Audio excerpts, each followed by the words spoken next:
This video is made possible with the support of Bucanero Cigars. Bucanero has a wide variety of premium handmade cigars for today's cigar enthusiast.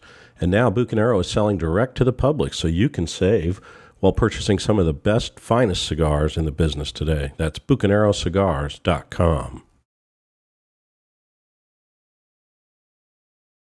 Somehow the history of Nicaragua to understand how Joya survived. There is, I would say, four important moments of this factory in history. The first one is the creation back in the 60s and his boom in the 70s when Joya de Nicaragua was very popular, the most popular brand from Nicaragua, and it was because of several factors. First, we had very few competition, so the most recognized brand was Joya. Second, this was the biggest factory in Nicaragua. Normally, 4 to 5 million cigars average were sold in the 70s, so it's a big amount for a country like ours. And third, this company was ruled by Cubans, but in fact it belonged to the former president of Nicaragua, Anastasio Somoza. You may know him. It was a dictator whose family ruled Nicaragua for over 40 years. And of course he has all the possibilities to do whatever he wanted in this country. And of course, he got good relationship with customers in the United States, and this way he could make a good business in cigars. But the Sandinista revolution took place in the late 70s, and Somoza left the country after the war, a war that dured 2 years, lasted 2 years. And a new process completely started in our country, a socialist process, almost like Cuba. I would say exactly the same way. And it was a process of nationalizing all properties that belonged to Somoza. And as this company was one of them, this company was given to the government of Nicaragua. But the people that worked in this company was the same people that was working in the 70s. Everyone. I would say only the general manager and administrative people changed it, of course, this is normal. But the problem started when the embargo took place in Nicaragua. It was in the early 80s, during Reagan administration. Same as happened with Cuba in the 60s. It was the same in 1984 in Nicaragua, and we couldn't sell Joya de Nicaragua cigars to the United States anymore. Wow. It was very, very difficult. We have a good line of sales through different companies, and the Perez family, the growers of wrapper that are very well known in the tobacco industry in Nicaragua, used to deal also with cigars, and they helped us in the United States to sell. But at that moment, it was just impossible because of the embargo.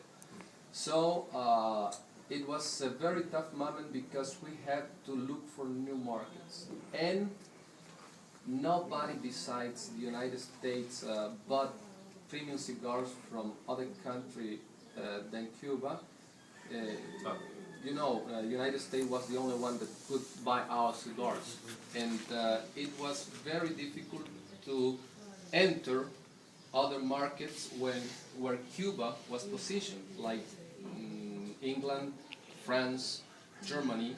It was very, very, very difficult, and of course this process somehow affected the company. Despite we maintained the level, because I got the figures from the 80s, and the factory produced among 3 million cigars to 4 per year. But the trading of it was out of the market. We used to sell most of the cigars to Germany in a government agreement, but to East Germany. Wow. You know. And that way Joya entered East Germany and also West Germany somehow, but not for cigar shop, because in East Germany there were not cigar shops. No, it was a different way. I even don't know how they distributed those cigars. What I know is that they were sold in Bulgaria, Czechoslovakia, Yugoslavia, even in Russia, some of them. But you know, it was not that tradition. It was given in diplomatic events, etc., etc. But somehow we survived it. In fact, this was a part of the market, and we also opened the market of England, France, and West Germany, and they used to buy quite a bit. Of course, it was more difficult for us to work with them because we have competition there. Cubans had a very good position in all these countries as today, but we managed to sell some cigars. In fact, right now, Switzerland is a very important country for Joya de Nicaragua. We are selling a lot of cigars still now there, because it became a tradition. In that moment, when we started to sell cigars, early 80s in Switzerland, there were very few brands, and we make an agreement with a company named Burley that belongs to Davidoff, and they start to sell a line of cigars for Joya de Nicaragua in several cigar shops around Switzerland, and from that time to our days, they continue to sell, and we almost sell 500,000 cigars in Switzerland, and that's a very, very, very big amount for any kind of company in Nicaragua that want to sell. That somehow helped us right now, because at this moment we are the only factory that can have more than half of their production going to other countries, not to the United States, but to other countries. So we have a balance in this case. It's because of the history, because we started earlier, but it was very difficult. In this process, Alejandro Martinez Cuenca, that is the actual owner of the company, did a very good job, because at that moment in the 80s he was the Ministry of Foreign Trade, and it was his task also to find markets for not only for cigars, but for all the products that were produced in Nicaragua. Bananas, sugar, rum, etc., etc. And that way he started to make contacts with these people in Europe. And he opened the way to sell the cigars in Europe in the 80s. And that's how he got in touch with the company.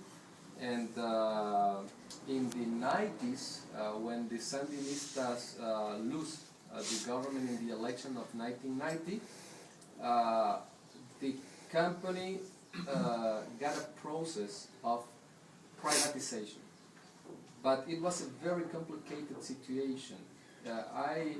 When I think about what's going to happen in Cuba, I remember what happened here. Of course, it's different because we only had 10 years of this process of revolution. They have 50 years.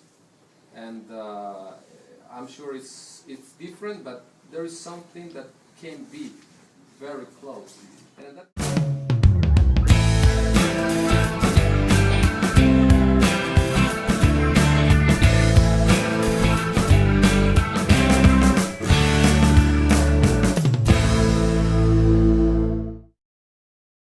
This video is made possible with the support of Bucanero Cigars.